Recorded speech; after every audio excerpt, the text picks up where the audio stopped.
Trending topic ngayon sa universe ang naganap na pag-amin ni Pia Wurtzbach na ikinasal na nga sila ng kanyang fiancé na si Jeremy Jonesy last March na nangyari sa Live North at Seychelles, at eto nga naglabasan na rin yung mga taong involved sa nangyaring secret wedding nila doon, gaya nga nitong friend nila na si Mike.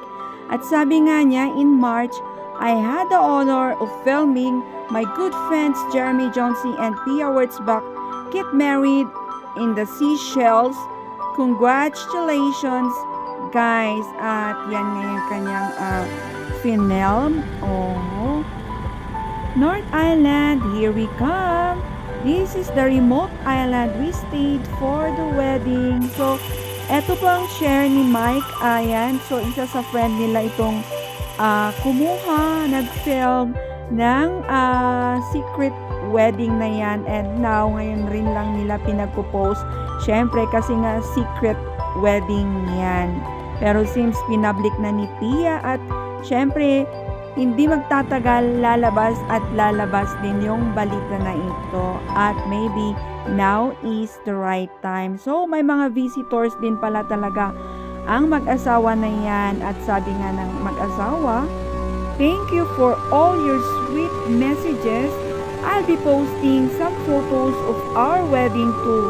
And while my IG engagement is high, I'd also like to take this opportunity to restore all the past episodes of my advocacy show called Holding Space. At eto nga, naglabas nga si Pia Wurtzbach ng mga photos nila na naganap sa Live North. Our wedding week on the island with Brutus. Ayan, ito yung turtle na napakatanda na, I think 168 years old na. And endless sunsets as our witnesses sa pagmamahalan nila ni Jeremy Jonesy at Live North.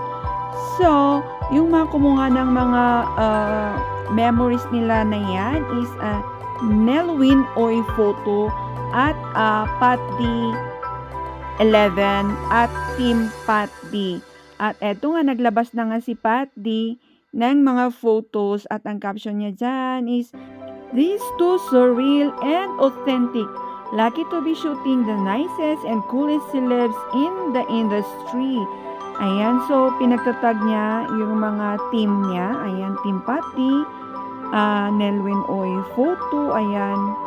At eto pa, sabi ni Pat D, Jeremy and Pia has shot with the best teams all over the world when we're tasked for their secret wedding. The pressure was definitely on. Thank you so much guys. Hashtag Miss Universe, hashtag the Queen at Live North. Don't you just love the vibe here? All channels. Ayun, so pinagtatag niya yung team niya. Yan yung shinare ni Pat D. Ayan, so dami rin palang involved, at in-invite nila na kukuha ng special moments nila na yan.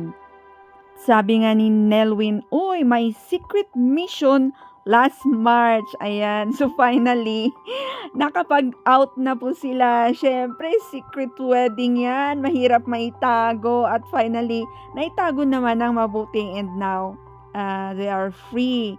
So, yan yung mga photos nila. At itong dress naman yan na yan is, alam nyo ba kung sino ang gumawa niyan? Isang Filipino fashion designer na si Bessie Bisana. I'm not sure kung tama ba Bessie Bisana ang pronunciation noon, kaya sabi nga ni Bessie, Pia Wurtzbach is a Bessie Bisana bride. Ayan, so ang ganda ng dress niya na yan, ang simple tingnan, yet so elegant, diba mga kachupat kamarites? And alam nyo pa ba, ni-reveal ni Bessie Bisana yung gumawa ng dress niya na yan, na nung November pa last year, nag-asi Pia sa kanya na gawin ang dress na yan. At etong ang post niya, Pia Wurtzbach is a Bessie Bisana bride. So triple B ang bongga naman, at syempre super duper proud dyan si Miss Bessie Bisana. At sabi niya, the story behind the dress click on the bio to see how we came up with the design for Pia's wedding dress and Jeremy's involvement. Pak! Yes, ang ganda.